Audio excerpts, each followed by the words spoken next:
என்னடா இப்படி துணியாக கிடக்க அப்படின்னு பார்க்குறீங்களா? இது ஒன்றுமே இல்லைங்க. என்கிட்ட இருக்க சேலையெல்லாம் முக்கால்வாசி நான் ஓரடிக்காமல் இப்படியே தாங்க போட்டு வச்சுருக்கேன். மிஷின் இருக்குன்னு தான் பேர். ஆனால் நம்ம துணியை எடுத்து நமக்கு தைக்கிறது அப்படின்னா ரொம்ப கஷ்டம். அதனால நான் இப்படியே போட்டு இன்றைக்கி ஒரு முடிவு எடுத்திருக்கேன். இது தைச்சே ஆகணும் அப்படின்னு சொல்லிட்டு. இப்போ எடுத்து மொத்தமாக எல்லாம் ஓரத்தெல்லாம் வெட்டி பிசுறாக வருங்க நூலாக வந்துருச்சு. எல்லாத்தையும் ஓரமாக வெட்டிடுவோம் ஃபஸ்ட்டு. வெட்டிட்டு இன்றைக்கி தைக்கிறது தான் மறு வேலையே.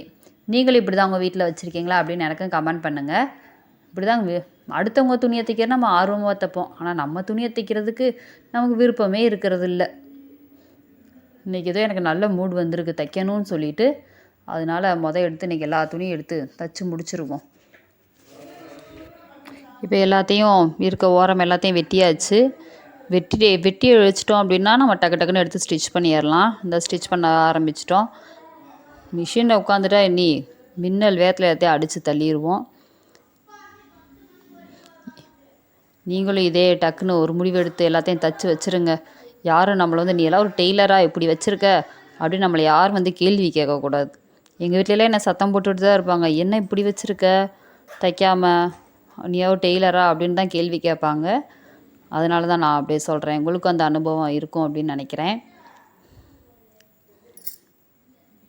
எல்லாமே தைச்சி முடிச்சிட்டேங்க.